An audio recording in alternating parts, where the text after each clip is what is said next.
Hey everybody, welcome back to the Sixers Sense podcast. I'm your host Lucas with Chris, and we are recording as the Cleveland Cavaliers are smoking the Charlotte Hornets, and despite their ugly uniforms, it's a blowout here for Cleveland.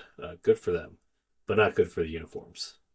Yeah. Lucas, real quick, can you remind me who the Eagles beat this weekend? I don't want to talk about it. That's for my podcast tomorrow night. If you want to listen to that, go tune into 14 Rings, an NFC East podcast. But until then, shut your mouth. Okay, fine. Fair enough. All right, Lucas, we got a couple games to talk about. 2 wins, 2 pretty big, impressive wins for the Sixers, who are, as of this recording, 4th in the Eastern Conference, a half game behind the 3rd-seeded Boston Celtics, because, of course, Boston is the 3rd seed somehow. And Jason Tatum is saying he might come back this year because, you know, that's great for Jason Tatum, but also the world hates the Sixers. All right, let's talk about the Knicks game, Lucas. In MSG, on the road, no Joel Embiid. Sixers come in. No Joel, no problem. Sixers come in and win 116-107 behind a big fourth quarter push from the rookie, VJ Edgecombe. He finishes with 23 points, 4 assists, had the big putback dunk to kind of put the exclamation mark on the win. Had a lot of big shots down the stretch. Like a really awesome VJ game. Maxey had 30 points and 9 assists, had a pretty darn good outing himself. 13 rebounds, 14 points for Andre Drummond, 11 for Dominic Barlow. Not the best Paul George game, but was still plus 16 in 33 minutes. Notably, Jared McCain led the Sixers in minutes off the bench, hit 4 of 10 from the field for 12 points. Quentin Grimes only played 18 minutes in this one, scored 5 points. On the Knicks side of things, 22 for Brunson, 22 for Towns, 21 for Mikal Bridges, and 21 with 16 rebounds for Mitchell Robinson. A lot of rebounds in this game for some of the Knicks' bigger players, but that's okay because the Sixers won. What were your takeaways in this game, Lucas? This ended, I believe, a 7-game Knicks win streak. I believe they were on quite a roll going into this 7 one. or 8. Yeah, look, let's start with the star point guard for the other team. You said he had 21 points. You failed to mention that he was 7 of 22 from the field, 1 of 7 from downtown. And you know who was primarily guarding him that whole entire time? I have a number for this. A rookie guy. Rookie guy who's arguably one of the better wing defenders already in the NBA. Our man VJ Edgecombe. And I would love to hear those numbers, Chris. Go ahead. VJ defended 10 of Jalen Brunson's shot attempts, Lucas. Do you want to guess how many Jalen Brunson made? I'm going to say 1. He made 1. It was his first one. He went 0 for 9 after that.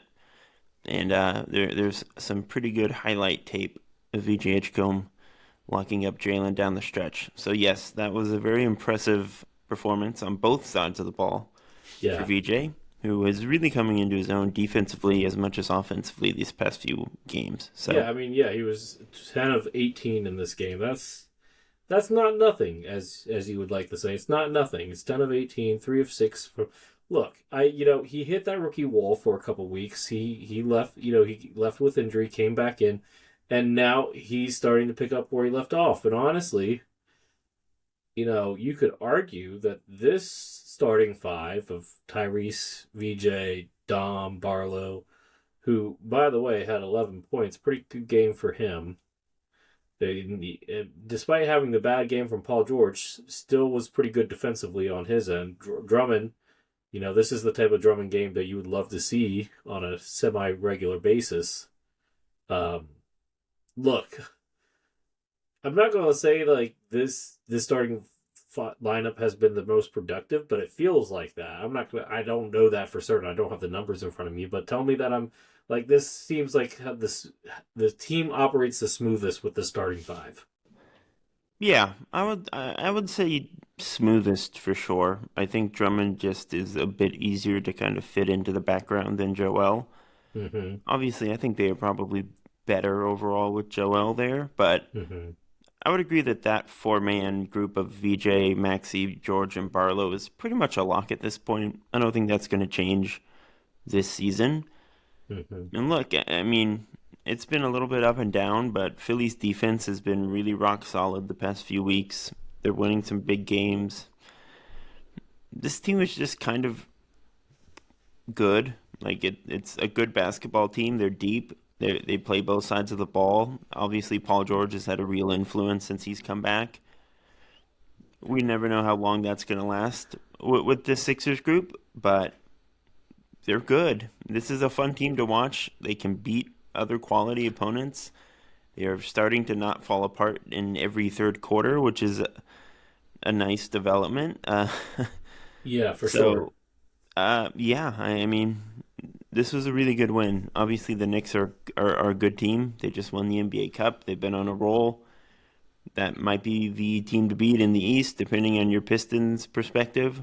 And Philly came in and kind of handled business. So Yeah, I'm very impressed. like I said in the past, if we're gonna play any team in a 7 game series, the only team that I don't think that the Sixers have a puncher's chance against in the East is Detroit. Everybody else, that includes the Heat. I mean, not the Heat. I mean, yeah, it includes the Heat, but the Knicks are the only other team that I can think of that includes the Knicks. Like, I'm not afraid of the Knicks in a 7 game series. Now, could they beat us? Absolutely, but like, could we beat them? Yeah, I think we can. Yeah, I don't think I'm as confident as you. I mean, the Knicks definitely scare me.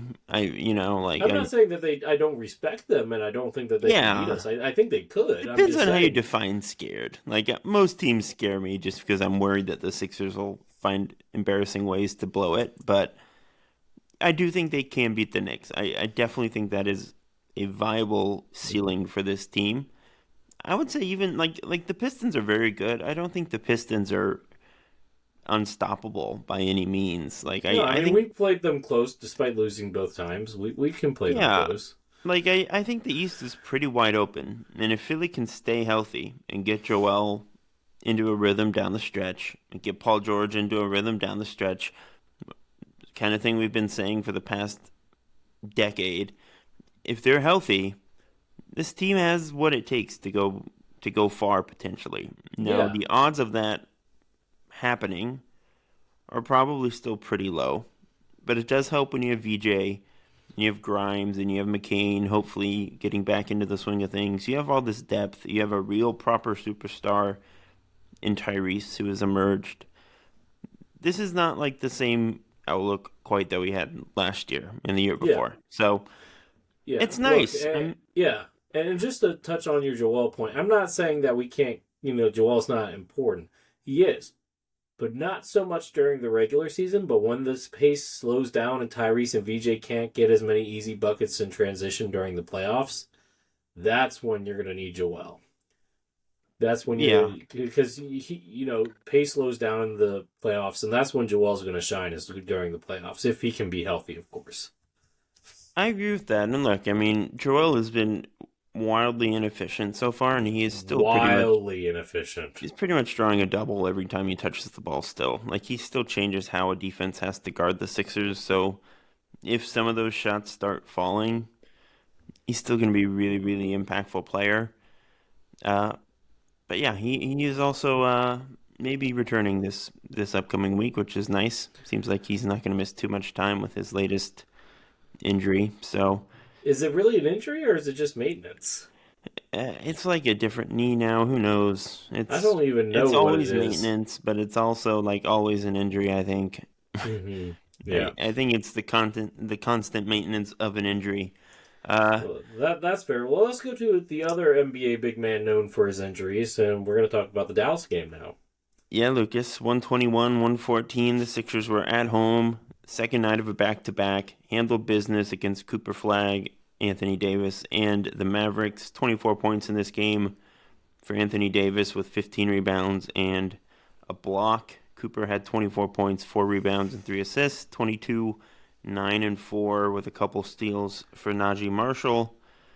On the Sixers side of things, 26 for VJ, 6 boards, 4 assists, 38 for Maxey, playing 40 minutes on the second night of a back-to-back. Come on. 21 points on 9 of 13 shooting for Dominic Barlow. Hey, yo. Let's go. Quentin Grimes got the start in place of the resting Paul George, had 6 points and 7 assists in 25 minutes. McCain, 30 minutes and 24 seconds off the bench, scored 12 points, had 5 boards, 5 assists, and 3 steals in this one. 3 of 11 from the field, 1 of 5 from 3. I'll just read you what Nick Nurse said after the game, Lucas. Quote, "I thought Jared was terrific. This is a prime example of how someone can play extremely well despite having a tough shooting night. He made things happen offensively. He stuck his nose in there and grabbed a bunch of loose balls. He poked a lot of balls away. He did a bunch of the little things that helped us win tonight. He's still in the process of putting it all together, but you can see that he's getting into better shape. One of these nights he's going to make 7 of 10 from three-point range, and that's definitely coming." So, this is definitely the best, feels kind of like the best McCain game so far. Yeah.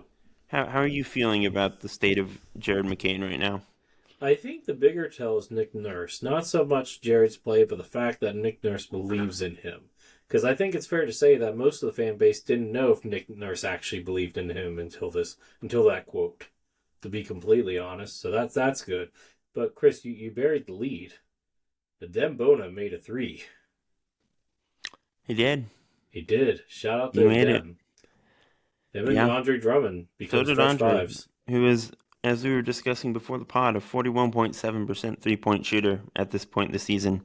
1.6 attempts. That's not nothing. Yeah, no. I believe it's 1.4 attempts, Lucas. My bad. Yeah, he's averaging 0.6 makes per game. So basically every other night, one of them's going in statistically, which is a fun and I think mostly unexpected development. I mean, look, he sees the writing on the wall. For him to stay in the NBA, you got to become a stretch 5 as you get older. Look at Brook Lopez. Yeah, if Andre Drummond becomes Brook Lopez, that will be the funniest development in a long time. That would be the craziest development. I mean, he's never going to be Brook Lopez defensively. No. Well, to be fair, we didn't think Brook Lopez was going to become Brook Lopez defensively, so you never say never, right? That's true. I do think that development happened a little bit earlier in Brook's career, but yeah. True. Andre really isn't that old. Like, he's been around forever. He's 32. He's not like ancient or anything. But he's doesn't necessarily age doesn't necessarily mean anything when you have the mileage that Drummond does. He's been in the league since he was 18, 19. So he's been around a minute. Yeah. No. I mean, look, McCain's defense, and just overall play was good. During this win streak, not too much Quinn Grimes here. I mean, the only positive, 2 steals and 7 assists. Those are like only 1 turnover. That's like the positive I can take away from Grimes. But like recently, he's kind of been a little bit of a struggle. But like, I'm not even worried about that right now. I just want to give Dominic Barlow some love for 21 points. Like, good for you, Dom. Good for you. Yeah, no, Dom was awesome in this game. He's gonna get that nice NBA contract bag and in the near future, hopefully. Look, I wonder if the tide is turning a little bit for Quentin Grimes and Jared McCain. Maybe this game was sort of an inflection. Like, if McCain can, as Nurse said, he's getting into better shape. He's kind of shaking off the rust. If we get the McCain that we expected coming into the year, at some point he's going to overtake Quentin, I would think. Yeah, you would think in the hierarchy. Yeah. And I frankly think his skill set beyond the defense is a lot more valuable than Grimes. He's just a smarter passer and connective player than Quentin is. Yeah. Quentin's a much better defender, but when you have Paul George, when you have VJ, you don't need that quite as much as maybe we did. And even Tyrese, we agree that Tyrese is not a defensive liability anymore. So he's a positive in the defensive aspect of the. So yeah, I agree. I think defensively his need is not there anymore. Honestly, the weakest position defensively you could argue right now is center, which is crazy. But I think I said that last spot. I think it's fair. I do think Joel is getting progressively better when he's actually out there. But, yeah, I mean, Quentin as your 4th guard is not a bad situation to have. Again, this team is, pretty deep. Most of these guys are performing on some level. Even, Jabari Walker is giving them okay minutes for the most part. You can throw Justin Edwards out there for 15 minutes a night, and he's going to get hot every now and then. once Oubre's back, that's going to be another big piece. He's Nick Nurse said recently that he's had his most intense workout since the knee injury, so hopefully that means the return is coming soon for Kelly, which will be nice. Health is always the big factor with this team, but when they have all their guys, they're good. Like they've built a really solid roster. So I'm very happy with this. Speaking of VJ's defense from earlier, he had some pretty awesome defensive plays in this one as well. Locked up Cooper Flagg in the fourth quarter in a highlight that you can find on our TikTok account at the Sixer Sense, where I'll plug that right now. But VJ's defense has been awesome.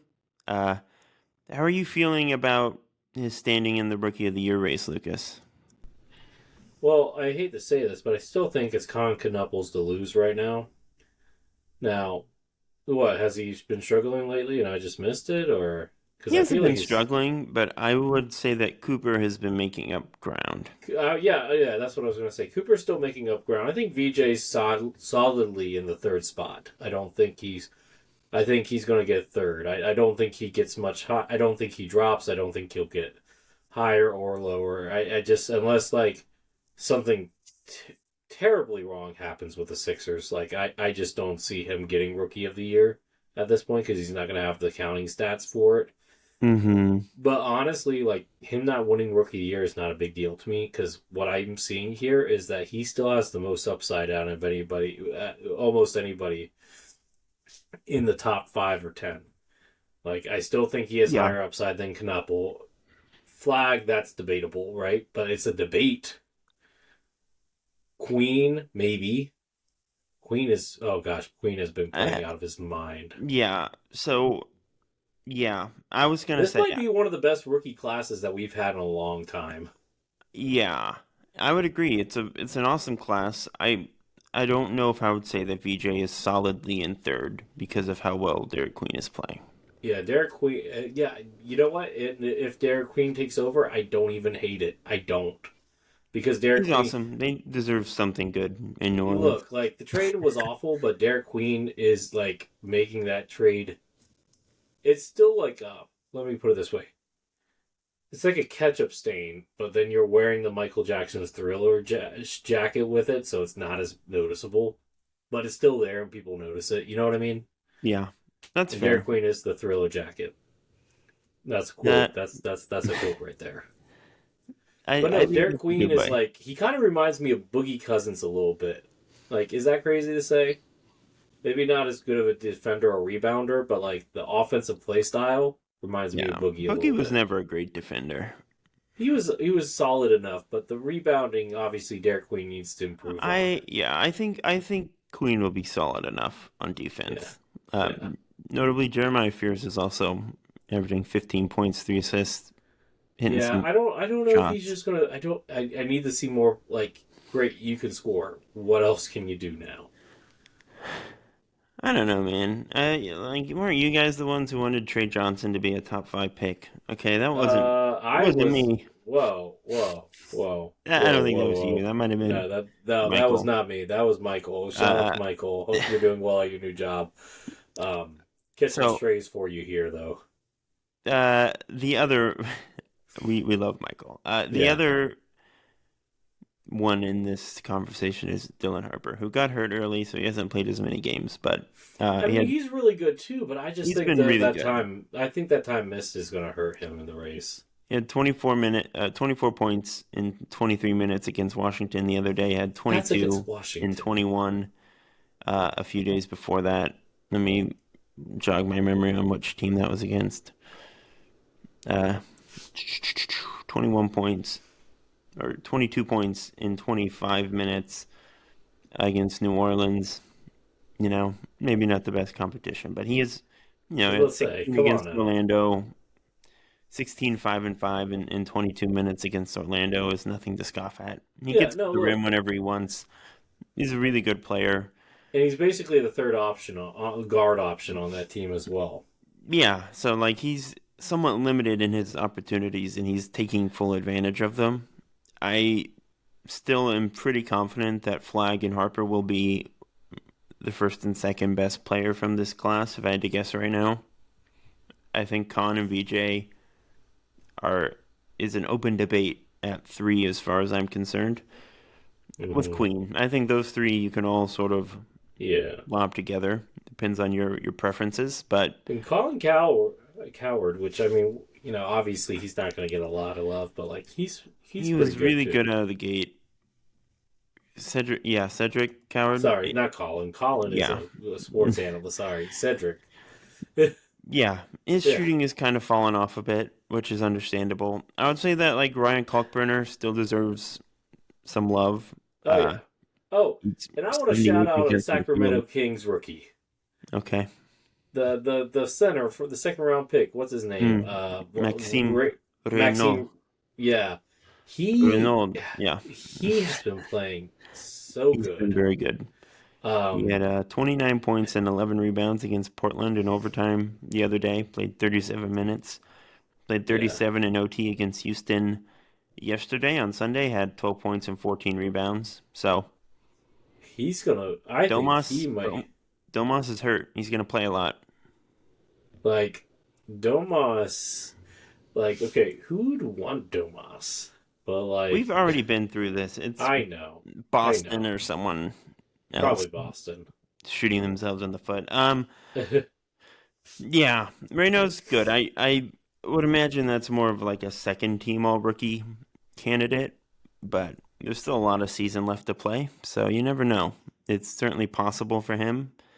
Yeah, I would say VJ is in the top 5. I would say Khan and Cooper, VJ and Derek in that next tier. And Dylan. And then Harper probably is going to be the 5th guy. Yeah. Maybe we'll join the second or first tier as the season progresses. I think the better question is VJ a lock for all rookie first team? I think if he plays at this level all year, probably. Yeah. I don't see anyone else bumping him off. But long season, we can't really know much of anything for sure. So, like, hot take, and maybe it's not so hot because I said it at the beginning of the season. It still feels like VJ's upside is still higher than Maxi's, which is crazy because Maxi's playing at an all-NBA level, but, like, in, like, 3 to 5 years, tell me, like, who would be the better player, and I might say Edgecombe, if he can, develop the way that we think he can. I actually had a really fun idea. Yeah, what's up? We can just do it right now on the spot if you want. Sure. I'm going to name players, and you're going to tell me who's going to be better in 5 years, VJ Edgecombe or the player that I name. I'm glad you brought this up because I was thinking about this. All right, Lucas. Let's go for it. In 5 years, this guy will be 34. Donovan Mitchell or VJ Edgecombe. In 5 years, where they are at in 5 years. I'm gonna say VJ. Okay. Donovan's a small guard. Small guards don't usually age well. In 5 years, this guy will be 29 years old. Jalen Williams or VJ Edgecombe. Ooh, that's a tricky one. That is a tricky one. Can I say Ty? Sure. I think I'll say Ty. I think Williams is the safer bet, but Williams is the safer bet, but like it's a real conversation. Yeah. Because like Williams is not going to be the number one guy ever, as long as SGA is there, and he is there. I would agree with that. Edgecombe might be able to surpass Maxey as the number one guy. Might. I think we're a long way from that, but a long way. But 5 years is 5 years. Maxey's going to be what, like 30? That's fair. Yeah. Yeah. In 5 years, because this guy will be 27. Amen Thompson. Oh. Thompson's just a jump shot away. The question is, will he get it, or will he be like Russell Westbrook? I'll say amen just because it feels like the safer bet, but like don't count out VJ. I like that. I think that's fair. Amen has the the height advantage. That's literally it. I see Yeah. them as the same It's an prospect. important advantage, though. Yeah, it is because like, And he's also like maybe a better athlete somehow, like the one guy who's a better athlete. He's a stronger athlete. He's stronger as of now, but that strength can be relegated. I don't even know if he's stronger. I think he's just like kind of like glides. He moves in a really crazy way. But yeah, I think Almond's again the safer bet. But there's a. I mean, look, you could talk me into VJ, absolutely. Stefan Castle, he'll be 26. VJ. I think so too. Yeah. I'd like to think so at least. I think so, yeah. That's fair. All right. 5 years from now. Con Knipple. VJ.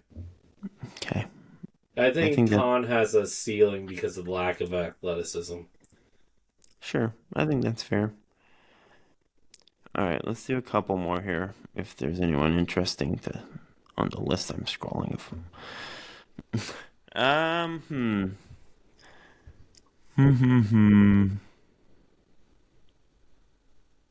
Who? Are you trying to get guys that are like similar builds or similar plays? Yeah, I think so. John Morant. Reed Shepherd is an interesting one. I think you will say VJ. I will say Reed is VJ. balling out right now.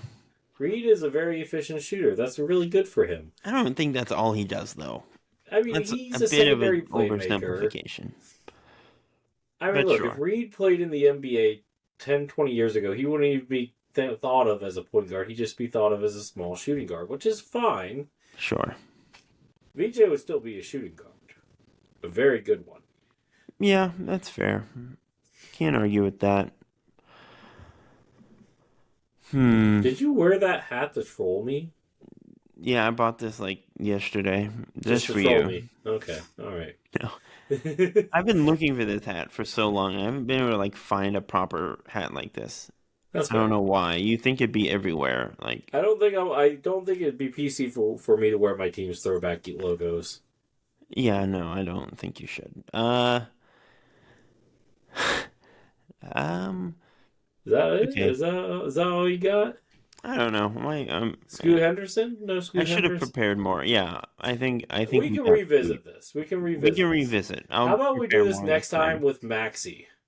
Okay, we'll do a more robust version. How about we do it with like every starting 5 player next time? Who will be better in 5 years, Dom Barlow or Giannis?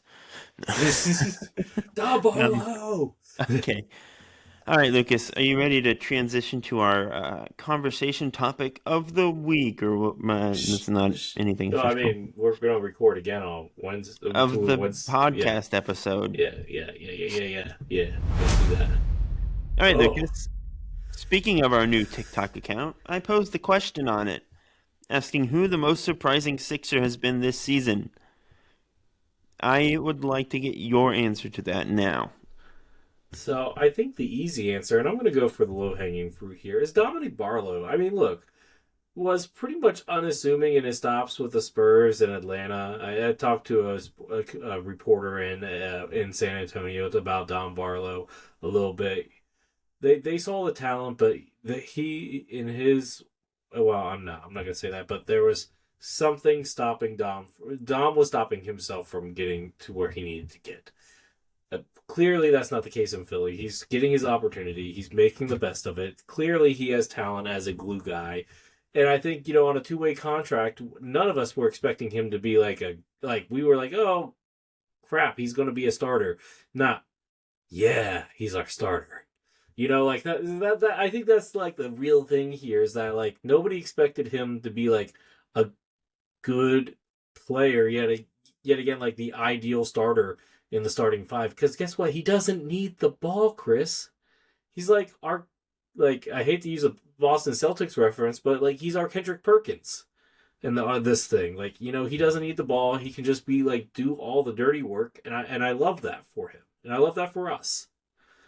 Yeah, I agree. I think that would probably be my pick too. Just because, like you said, I became kind of clear pretty early in training camp that he was going to have a pretty substantial role early on. Yeah. But I think we generally thought that was because guys were hurt and because they just didn't have any better options. And now it became pretty quickly apparent like why Nick Nurse likes this guy. He's very, like you said, he doesn't need the ball. He does the little things. He defends at a really high level. He's a hard player. Rebounds, which we've been asking for a rebounding power forward for like a decade. I mean, yeah, so, Tobias Harris averaging 8 rebounds a game was not enough. No. So, yeah, Don Barlow has been awesome. He's kind of come out of nowhere to, I would assume, earn an NBA contract. Hopefully stick around for a while in Philly if the Sixers can pull that off. I don't know if they'll be able to. Might get a nice little payday. Yeah, let's talk about that because, like, they're not going to be able to keep on playing him at this rate. I mean, gosh, we're coming up on 45 days already. What game are we at already for the Sixers? We were at 25, I believe. So right? 25. We got 20 games left. 27. So we have. So what? We have 18 games left to figure this out. So obviously they're not just going to send him down to the G League. If I'm Dominic Barlow's agent, I am asking for them. Dom has only played in 18 games. Okay, so like, so like 18. They got 27 games left before they have to convert him technically. Okay, so, but still, like, if I'm Dominic Barlow's agent, I am putting the coals to the feet of Daryl Morey because like I don't know exactly what the Sixers can even afford to give him at this point. I don't even, not the mid-level, right? Like what, but like honestly, like maybe give him a 1-year deal and let him hit free agency. Like I don't know, like there are so many ways that his agent can play this right now to where he can get max money, like not max, but like real NBA money instead of like these minimum deals. Like yeah, he could get like a partial, if not full, mid-level exception. Like, yeah, I could see it. I think he will get like a minimum deal for the rest of this year, be a free agent, and then leave. Is my guess. I don't know for sure. Leave? I don't know, if man. They have more. Do we even have more money to give him right now? Well, I think that comes that gets to the Quinn Grimes of this, right? Like, if I'm Philly. Yeah, like, but we can't give him that money. I try to find a place where Quinn Grimes wants to go. Or I trade him. Sure. Or, I mean, I let him walk in free agency. Like, I try to trade him because obviously he has the de facto no trade clause. But, like, ask him if he would like to go anywhere. If he does, make it happen. If not, you let him walk. Yeah. And try to. I mean, like, obviously, like, we just talked about, like, he's become the expendable piece here in that triad of guards. Yeah. I don't know. I don't know if I want to get rid of him right now, though. Just to extend Barlow. If that even would help. Maybe you don't. Well, then you let him walk for nothing. That might be the case. Maybe you trade, do the MLB thing and trade him at the deadline. Get something back. But you can trade him at the deadline. You don't have to trade him right now. But no, I'm saying trade Barlow. But that wouldn't help this season, obviously. That would really hurt this. No, I'm not trading Barlow. Yeah. No, I trade Quinn Grimes if I can find a team that he would like to go to. That's fair. I think that depends heavily on how well McCain starts playing. If McCain gets back to what we saw last year. Yeah. We're seeing glimpses of it. I think if we get the full show, then maybe that becomes a more prominent conversation. And if, Grimes is losing minutes to McCain, he's gonna probably not want to be here anyway. So trying to get the most. Yeah, and honestly, like the one thing that's been bothering me here is the amount of end of game plays that Quinn Grimes has like tried to take the winning shot on. Like what has it been, like 3 or 4? Like why are we doing this? We have much better option. Why is Quinn Grimes that guy? Why are we like? Why? Quentin is very confident in his own abilities, which I think is an admirable trait in most situations, but sometimes he does get a little too deep in his own bag, I would say. Yeah. But like, can't we just tell him, hey, don't do this at the end of the games, please? Thank you. They can try. Or you Yeah, could just look, bench him. Quentin has been very good this year. He's a good He player. has. I don't want to just trade him to get off the money or anything, Well, I really. mean, preferably you try to get a position of need, whether that's center or Sure. power forward, or I mean, really, Trade him for Barlow's replacement. I mean, that would be crazy, but you could theoretically. Yeah, it'll be And by the interesting to see what they do. I think Barlow is going to be a free agent at the end of the year, and he's going to find a nice new deal on a new team, is what I would guess. Can we just talk about how stacked our bench is going to be, like, once everybody's back healthy? Because we would assume it's like Kelly, Trenton Wofford, McCain, Grimes. Knocking on wood. Huh? Knocking on all the wood. Hold on. All the wood. But, like, tell me that I'm wrong here. No, like, that's what I've been saying. We're deep. They have dudes. It's kind of awesome. This year that can actually play. Because guess what Yabusele's doing in New York? Not playing. 5 minutes a game. Well, not 5 minutes in our game specifically, but yeah. Yabu. I'll let you guess how many points per game he's averaging. I don't even know. You have to guess. Hang on 1 second. I thought my daughter was awake. Sorry. I'm going to say like 2.6. He's averaging 3.0. Oh, let's see. He's shooting 39.4% from the field and 30.6% from three. And we were mad that they let him walk this summer. I think a lot of us were overreacting to that. Yeah, that's fair. That's fair. Yeah, I think this is probably more predictable than we thought it was, just because we were emotionally attached. But good for the Knicks. Good job, Knicks front office. Yeah. All right, Lucas, I'm going to read a few responses from TikTok from our wonderful. You really love our new TikTok account, don't you? I'm trying to grow our internet footprint. Okay. Ball said Drummond, but also Barlow was a crazy good pickup. Tease said Drummond for sure. Yeah, no, Drummond has been playing a lot better than I think anybody expected. So that's a fair point to make, because we all thought Drummond was washed. I know somebody on this podcast that especially thought that. Yeah, you mean Michael? Okay. This guy was a zombie. That's not here. Okay. This guy doesn't have a name. He said Drummond, he can shoot now, and then did 2 of the prayer emojis and 3 laughing emojis. And then Braden said Drummond, for me, definitely stepping up. So everyone basically said Drummond. We're saying Barlow. I think those are the right 2 to spotlight. Because I agree. Drummond, I thought was going to be quite terrible. I was pretty ready to kick him to the curb. And here he is, being a really good backup center, and sometimes a starting center. So credit where it's due. This team feels a lot different if Drummond and Barlow aren't like randomly pretty darn good. Yeah, like, they've been really important. So yeah, if we had the Drummond from last year, we'd have a losing record right now. It'd be a real rough. We'd be singing a different tune right now, Lucas. All right, are you ready to go around the NBA? I suppose so. What do you want to talk about, Lucas? You first, sir. I need time to gather my thoughts. Me first. Well, I wrote a lineup thing recently at fansided.com that I can maybe talk about for 2 seconds. Interesting. Basically 5 lineups I want to see more of this year because they haven't played enough together, in my humble opinion. Would you like to hear them? Yes, sir. If I can find it. Jesus Christ. Okay. One is from the Sixers. This lineup literally has not played yet this year because of various factors. Joel Embiid, Paul George, VJ Edgecombe, Jared McCain, Tyrese Maxey.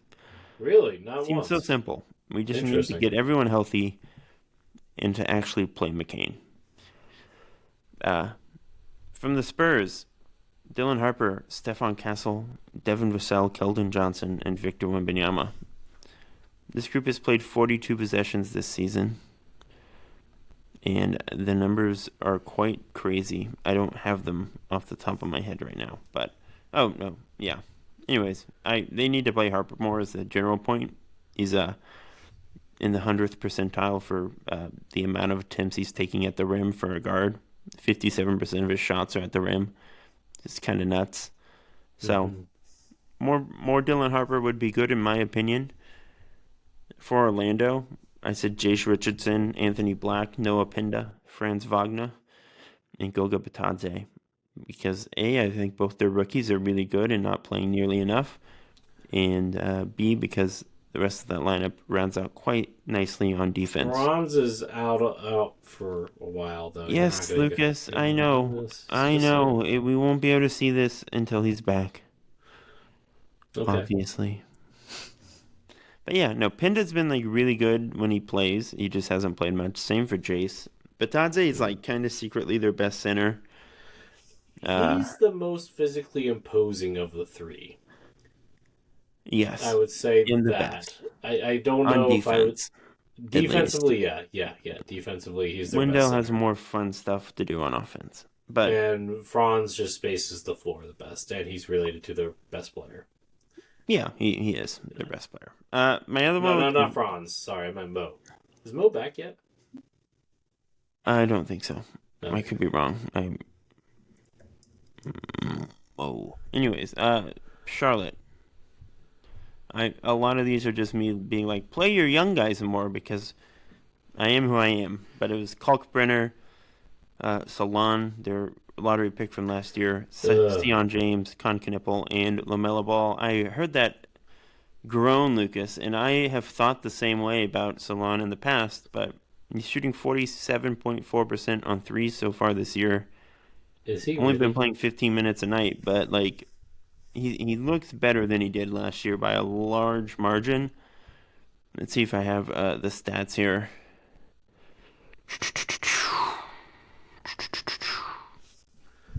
I don't specifically for this. Here, I can pull it up. Give me. Well, no, I have Salon's stats. I had some lineup stats to argue for this, but basically he's been pretty darn good this year, and I think if he's going to be pretty darn good, he's worth playing because they need to find the post-Miles Bridges solution, and he's an athletic guy who can run, shoot. That's what they need. Liam McNeely, that's the Miles Bridges solution. I don't think that's a power forward, Lucas. But no, I know. I'm just let's see. Yeah, okay. He's been more efficient, playing less minutes but more efficient so far this season. Okay, fair enough. Yeah, he's been like pretty good, which I didn't expect. I'm not gonna say pretty good. I'm gonna say efficient. I'm not gonna say good, but efficient. That's shooting 48% on three, Lucas. He's got he's barely playing and barely shooting. I know, but he's been good in the minutes that he's playing. There's nothing here to suggest otherwise. 65% effective field goal percentage compared to 41% as a rookie.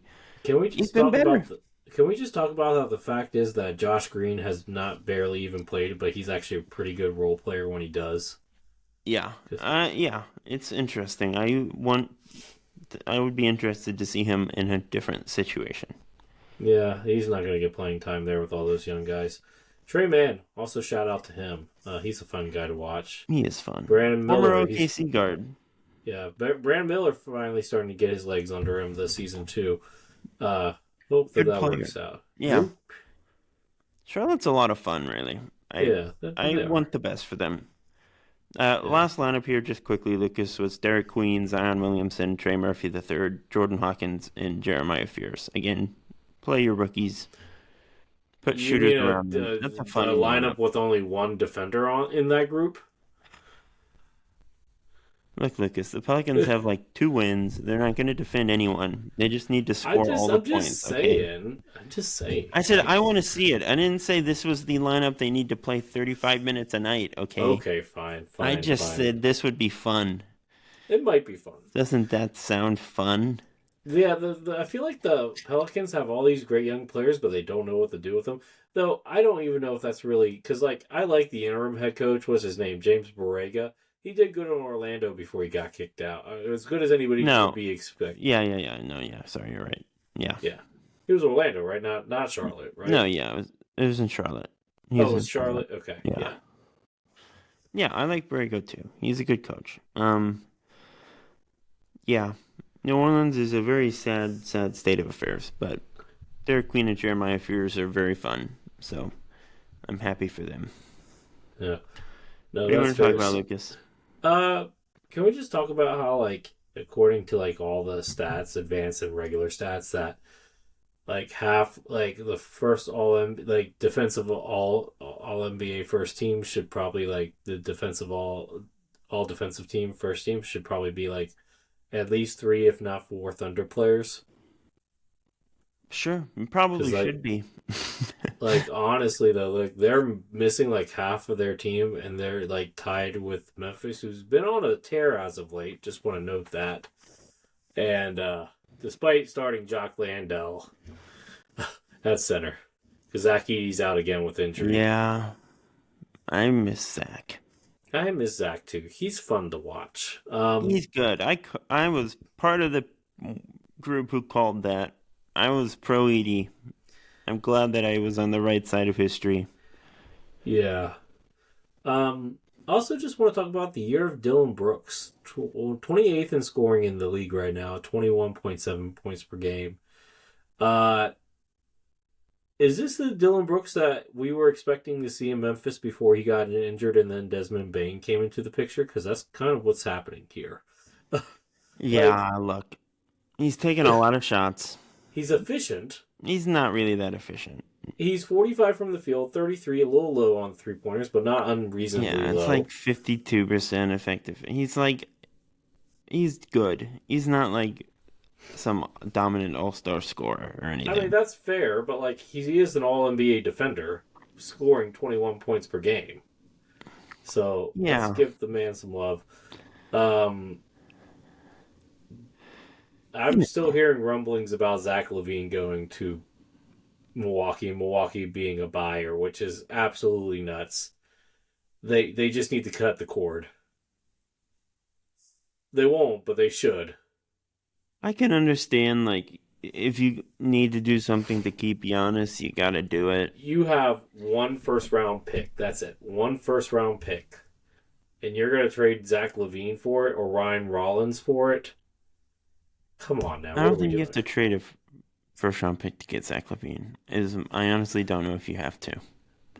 You gotta do a pick. Ryan Rollins is good, but like, I don't think losing him for LaVine would be catastrophic or anything.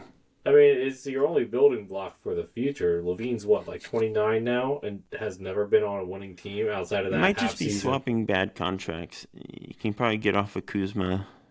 There's an easier way to get off of Kuzma and still getting a volume score. You trade him for. It's true. I agree. They should not trade for Zach LaVine. I agree. If you're going to trade Kuzma for like a guard, go for Anthony Simons. That honestly makes sense for both sides.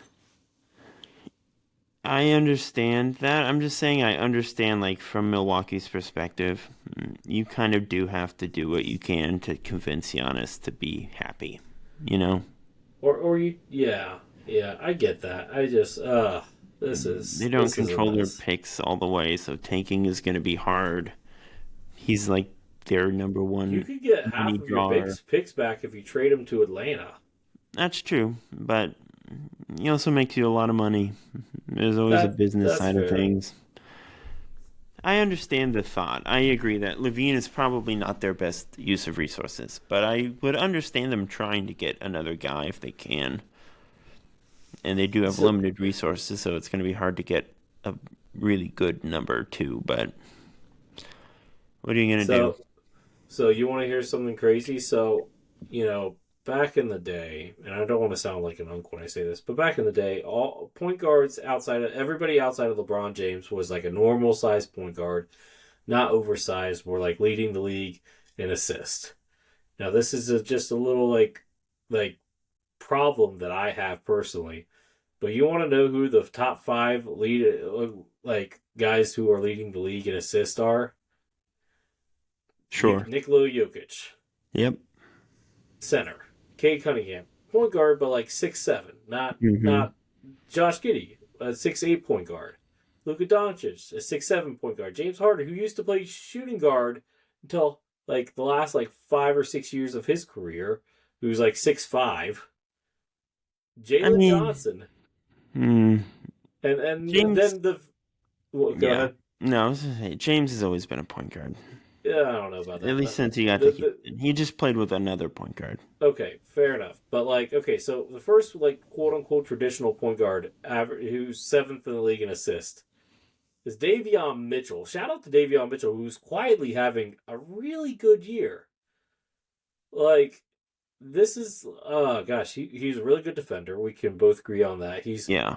averaging 10 points per game, shooting 51% from the field, 40% from three, and averaging 7.7 assists, 1.2 steals, and only 1.5 turnovers. He's the only guy in the top 10 that's not averaging at least 2 turnovers. Actually, the next player that is not averaging at least 2 turnovers is 15th, and that's SGA. So, like, Davion Mitchell, shout out to you. I consider you the first, like, the best, traditional point guard in the NBA right now. There you go. Quote unquote traditional, not high volume scorer, not oversized. He is the quote unquote traditional point guard, which is crazy to say right now, but it's true. Sure. I Right guess. behind him is Russell Westbrook, Tyrese Maxey, and Keontae George before Alperen Şengün ruins the trend. Yeah. God, Russell Westbrook. He's still doing it. Sort of. You know what? He cost them the Portland game, but helped them win the Thunder game. That that is the story of Russ. He will cost you games, but he will also win you games. Gives and takes. Gives and takes. All right. Yeah, that's pretty much all I got. Seems like we've reached the end of the road here, Lucas. Indeed. As always, to all our wonderful listeners, thank you for tuning in to another episode of the Sixer Sense podcast. We are on Spotify, Google Play, Audible, Apple Podcast, all that fun stuff. We are on YouTube. We are on Twitter at Sixer Sense. I'm at Kline NBA. Lucas is at Coach J_20. And the Sixer Sense is on TikTok, as I have said multiple times in this episode. Go drop a follow. Watch our wonderful videos. It'll be super worth your time, I promise. And until we meet again, go Sixers, go Birds, and we'll talk soon. Deuces.